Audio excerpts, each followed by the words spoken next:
Salam dostlar. Bugünkü dərsimizə deməli başlamamışdan qabaq mən sizə biraz forcedan e, izah etmək istəyirdim. Yəni forcelar bizdə birincisi nə üçün istifadə olunur?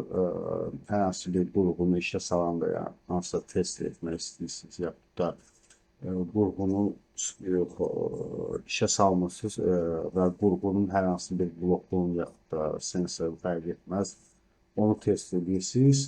Yaxud da elə siz yazdığınız proqramın özünü debugging edirsiniz və ya atlatma edirlər rus dilində.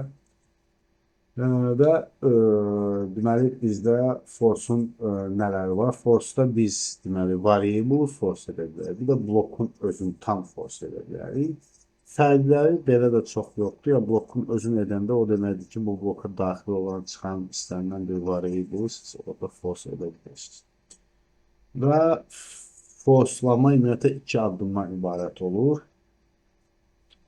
Birinci, yəni variable-da, yəni dəyişənin force'da birinci deməli lock edirik.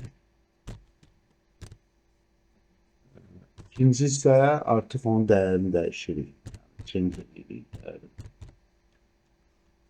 Və indi belə bir blok var qarşımızda. Və bu blokun üzərində mən sizə göstərmək istəyirəm ki, biz deməli giriş dəyişənləri necə force edirik.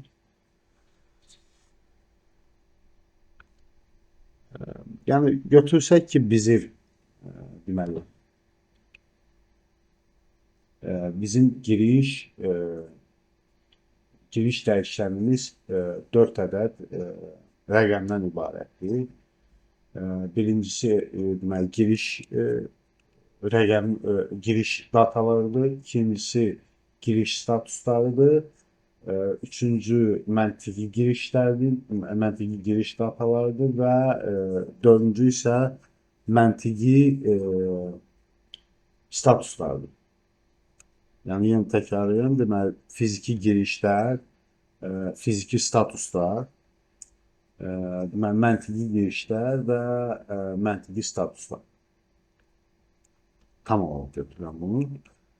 Burada görürsünüz, fərqlərini də göstərir. Yəni physical data və logical data. Physical data, input data, data status və logical datada da input data və data status göstərir.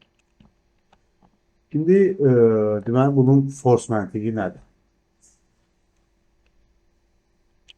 Deməli, biz bunu əgər lock etməmişsə, daha doğrusu lock etmişsə, yəni normal rejimdədirsə, deməli bizim məntiqi çıxışımız fiziki çıxışımızla bərabərdir və eyni cür fiziki çıxış bizim məntiqi çıxışımıza bərabərdir.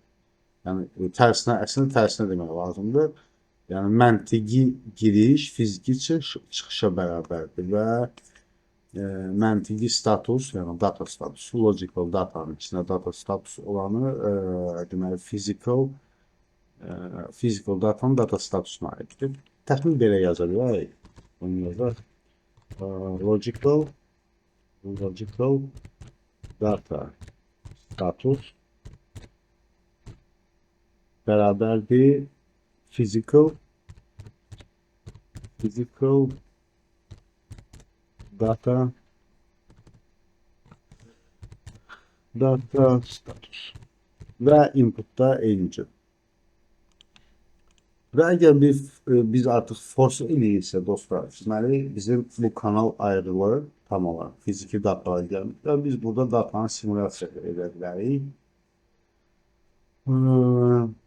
Artıq bizim proqram real olaraq fiziki dəyəri emal etmir. Biz ona verdiyimiz, yaxud da force etdiyimiz dəyəri veririk və belə bir şey var dostlar. Bu kanalda, giriş kanalında siz qoya bilərsiniz xəttin qırılma funksiyasını, kontrolun da bir funksiyası deyil. Funksiyadır əslində, amma ona kontrol deyirik biz. Və həqiqətən fiziki qırılma olsa, sizdə kanal göstərəcək bərk. Belə bir, bəlkə də rastlaşmışıq, deyil ki, bərk siqnal. Əgər abruv yoxdursa, onda qut göstərəcək. Abruv deyəndə ki, qırılmalar. Deməli, növbəti şəklimiz budur. Deməli bundan qabaqki bizdə giriş dəyişənləri idi. İndi isə biz çıxış dəyişənlərinə baxırıq. Çıxış dəyişənlərdə də eyni məsələdir. Ə,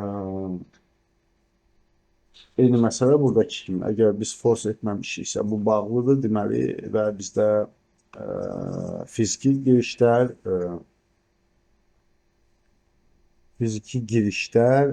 deməli məntiqi girişləri təkrarlayır. Əgər force qoymuşsa biz artıq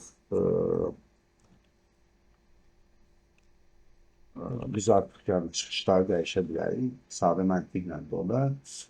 Eyni cürdə buna aid də əgər kanalda bizdə hər hansı bir yoxlama varsa, yəni qırılmanın yoxlaması varsa, biz yerində bərk siqnalı ala bilərik. Hə dostlar, deməli biz əslində bunu test edə bilərik bizim Workbench-də, yəni yoxlamaq istəyirsinizsə siqnalın getməyin datçikdən, yəni sensordan bizim input moduluna kimi, yaxud da input modulundan siqnalın çıxışını yoxlamaq istəyirsə bizim sensora qədər, bizdə burada belə bir menyu var. Deməli, proyektini yapsaq.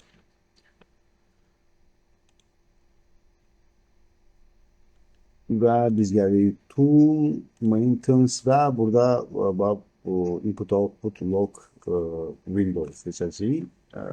Bunu artıq növbəti dərslərdə eləyəcəyik. Ümumiyyətlə baxaq görək bunu simülatorda eləmək mümkün yoxsa yox. Bu dərs belə bitir dostlar. Hamınıza təşəkkür edirəm. Dərs xoşunuza gəldisə like qoyun və abunə olmağı yaddan çıxarmayın.